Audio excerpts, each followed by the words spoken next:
Noong panahong iyon, muling nagsalita si Jesus sa mga punong saserdote at matatanda ng bayan sa pamamagitan ng talinghaga. Sinabi niya, ang paghahari ng Diyos ay katulad nito. Naghandog ang isang bihing, ang isang hari sa kasal ng kanyang anak na lalaki. Sinugo niya ang kanyang mga alipin upang tawagin ang mga inaanyayahan, ngunit ayaw nilang dumalo. Muli siyang nagsugo ng ibang mga alipin at kaniyang pinagbilinan. Sabihin ninyo sa mga inaanyayahan na naihanda ko na ang aking bihing. Napatay na ang aking mga baka at mga pinatabang buya at handa na ang lahat ng bagay. Halina kayo sa bihing. Ngunit ito hindi pinansin ng mga inaanyayahan. Mayo sila sa kanilang lakad, ang isa'y sa kanyang bukid, at sa kanyang mga pangangalakal naman ang isa. Sinunggaba naman ng iba ang mga alipin, hinamak at pinatay. Galit na galit ang hari. Pinaparoon niya ang kanyang mga kawal. Ipinapuksa ang mga mamamatay taong iyon at ipinasunog ang kanilang lungsod. Sinabi niya sa kanyang mga alipin, nakahanda na ang bihing, ngunit hindi karapat-dapat ang mga inaanyayahan. Kaya't pumunta kayo sa mga lansangang matao at iyong aanyayahan sa kasalan ang lahat ng makita ninyo. Lumabas na nga sa mga pangunahing lansangan ang mga alipin at isinama ang lahat ng mga natagpuan, masama't mabuti. Ano ba't napuno ng mga panauhin ang bulwagang pangkasalan? Pumasok ang hari upang tingnan ang mga panauhin at nakita niya roon ang isang taong hindi nakadamit pangkasalan. Kaibigan, bakit ka pumasok dito nang hindi makadamit pangkasalan? Tanong niya. Hindi makaibig ang tao, kaya't sinabi ng hari sa kanyang mga katulong, gapusin ninyo ang kanyang mga kamay at paa at itapon siya sa kadiliman sa labas. Do'y mananangis siya at mangangalit ang kanyang ngipin, sapagkat marami ang tinawag, ngunit kakaunting ang nahihirang. Mga kapatid, ang mabuting balita ng Panginoon. Pinupuri ka namin, Panginoong Kristo.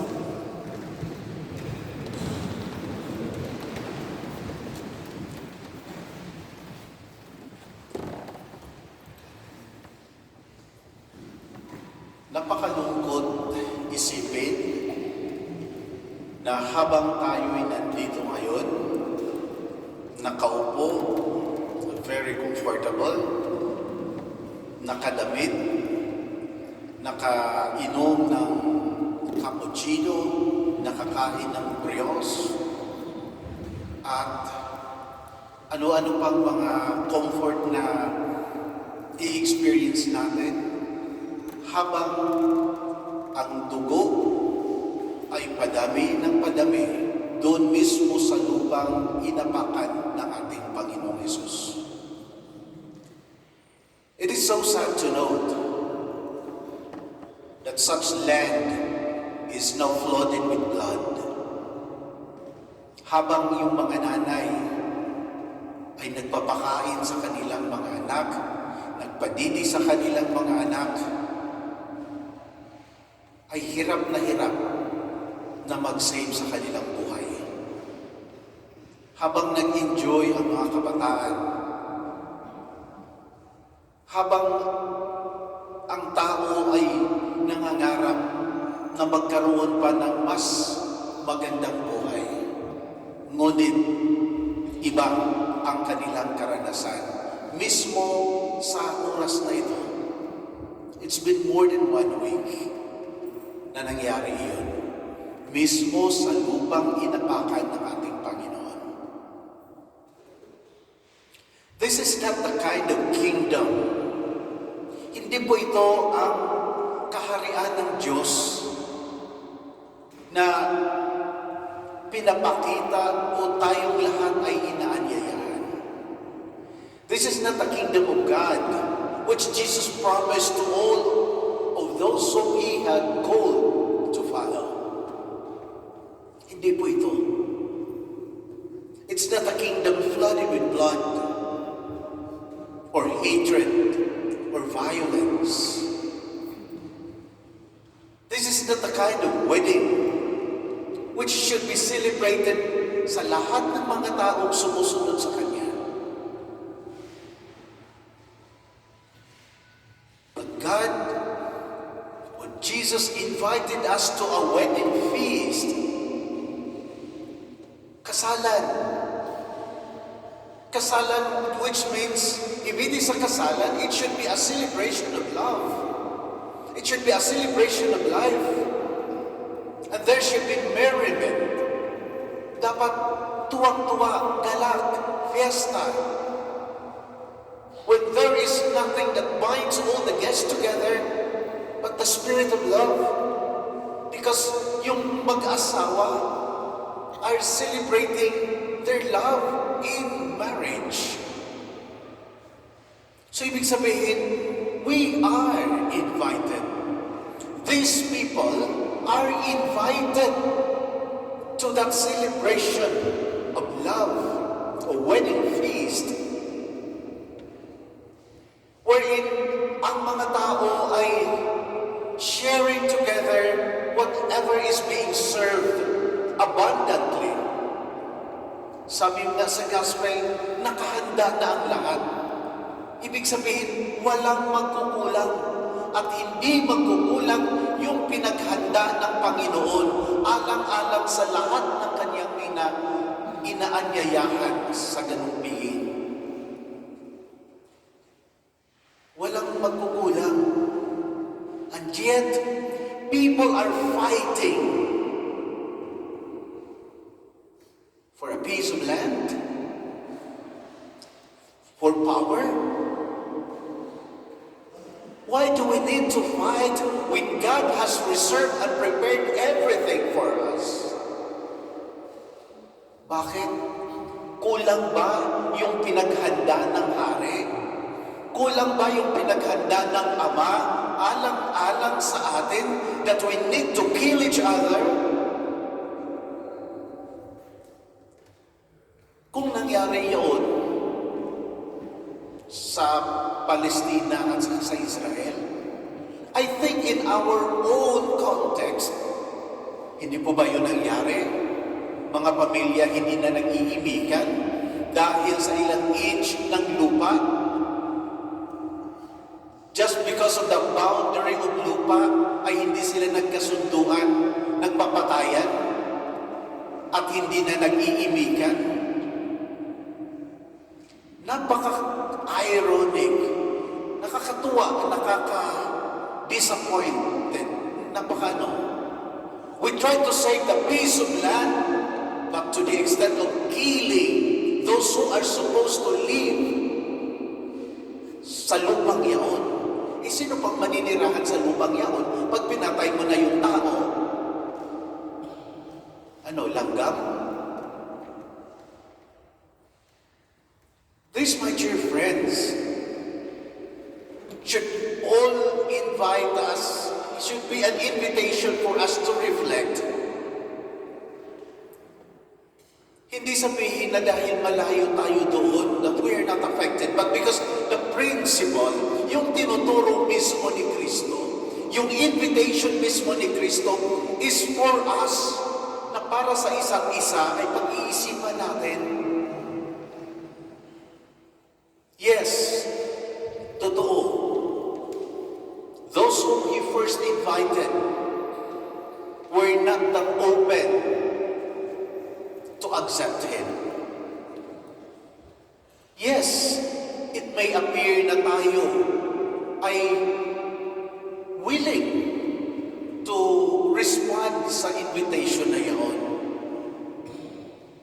But make sure na hindi lang tayo willing to respond to that invitation dahil gusto nating kumain sa pinaghandaan, sa pinaghanda, but we make sure that we also are clothed. We are clothed with the proper requirement para hindi rin tayo maitapon doon sa labas. What does it mean?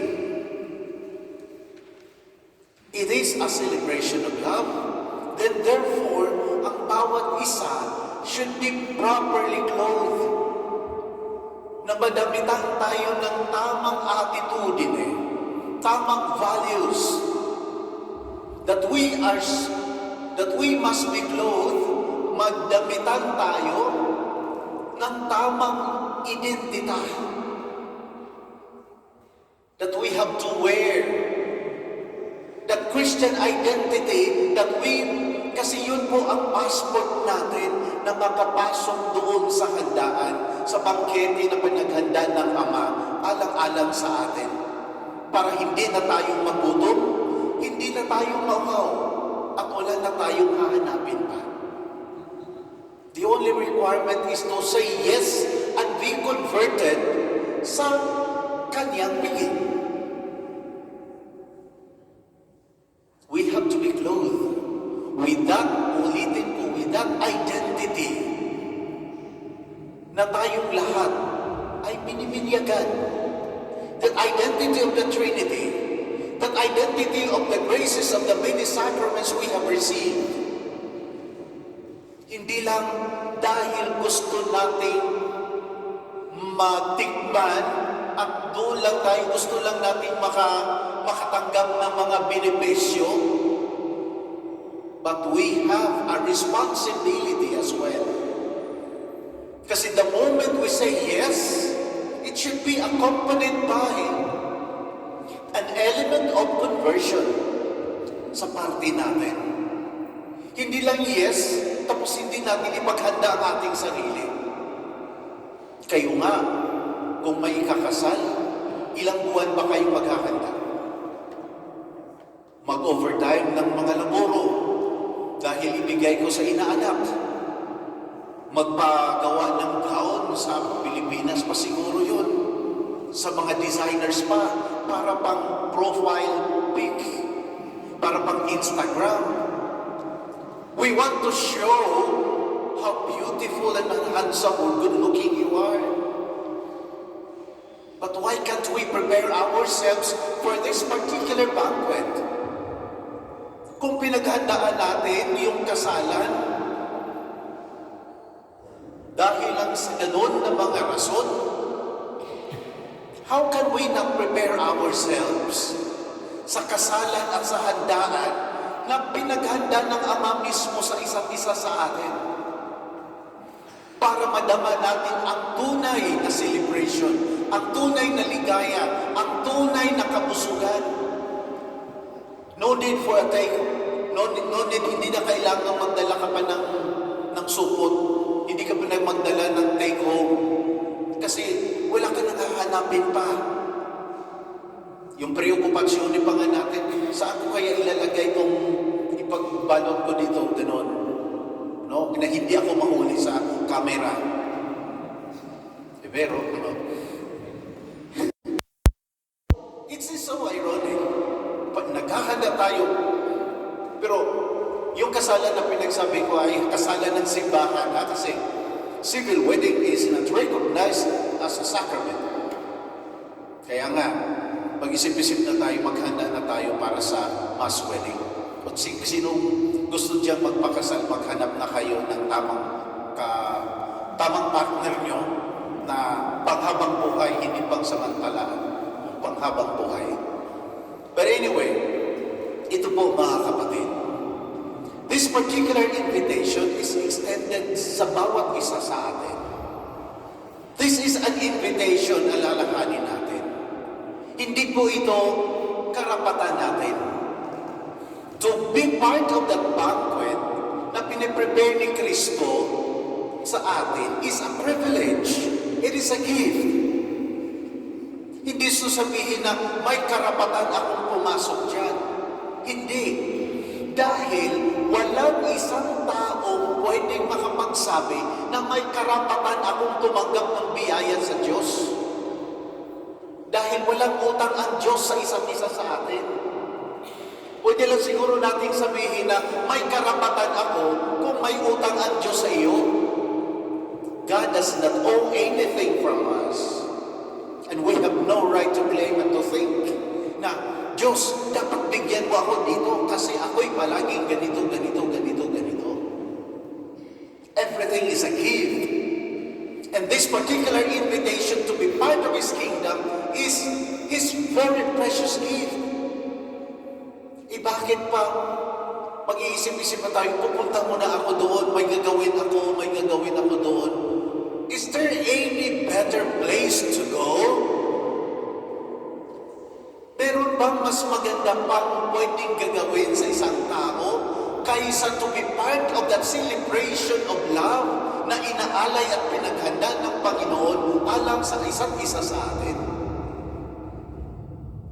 May bagay bang mas mahalaga pa? Mas mahalaga pa ba yung party natin? Yung laro natin? Mas mahalaga pa ba yung pagpakain ng aso?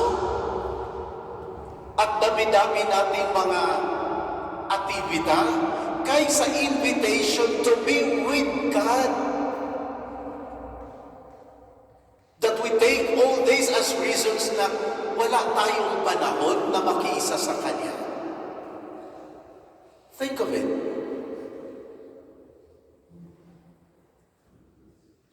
Ano pong dahilan kaya? Bakit nag-exist itong conflict? A deep-rooted conflict sa mga tao. Ano kayang pagkukulang? May pagkukulang ba ang Diyos? May pagkukulang ba si Kristo na ang mga tao ay nagkagulo-gulo? Or we just don't dare to take His words into our hearts? Hindi lang natin binigyan ng seryosong pagkakataon ng kanyang parola, yung kanyang mesasyo ay mag-settle sa ating puso at isip. And we just try to ignore because we think, after all, ayos naman yung buhay ko dito sa Italia. Ang dami ko namang naipong euro. Marami na akong savings. Ayos naman yung samahan ko sa pamilya ko. But how long you think it can last without God? Do you think? Mga kapatid, in situations like this, sana'y madama natin ang biyaya ng Panginoon na ibinibigay niya sa atin ngayon. That we don't need to wait for that time and moment when blood will be shed among ourselves para lang tayo ay tatawag at lalapit sa Panginoon. I remember so well, that was 10 years ago. Exactly today, 10 years ago sa Bohol. There was this 7.2 magnitude earthquake. And it lasted for about 33 seconds. Ako'y nakahiga pa doon. Kasi walang pasok. So, higa na ako sa kwarto ko seminaryo. Maya-maya, yung mga books at ano-ano pa, tapon na lahat. Sabi ko naman, gumagawa na ako ng act of contrition. Sabi ko, ito na talaga. Because I never had experienced anything like that sa buong buhay ko. So, akala ko yun ang katapusan. Then, bumaba ako sa kwarto. Nandoon ang lahat ng mga seminarista, ibang mga pare. Kami na lang dalawa, so mismo ang pinakahuling bumaba. Sabi ko nga, Bishop, at least, totoo yung sinasabi, yung captain should be the last na to aalis sa boat. And people were crying for survival. And our only concern is how to survive and how to help. Ba't kailangan pa bang magkaroon ng lindol? Kailangan pa ba na magkaroon ng gwera? so that the division among ourselves ay mawawala? Kailangan pa bang may disaster? That we all will be converted to nothing but just love each other and help each other and allow each other to survive? Because this should be the attitude of those who are willing to partake the banquet prepared by God for each one of us. Hindi naman siguro kailangan na magkagulo pa at may patayan para makamit natin at para we will all realize that after all, what is needed sa buhay is ang pagmamahalan. In our community dito sa Polonia, we don't need to replicate Israel and Palestina among ourselves. We don't need. Hindi naman siguro kailangan pa bang may division among ourselves? Kailangan pa bang may jealousy among ourselves? Just for napakaliit na mga bagay?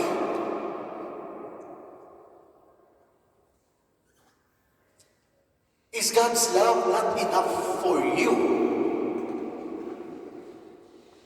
Is God's love not enough for us?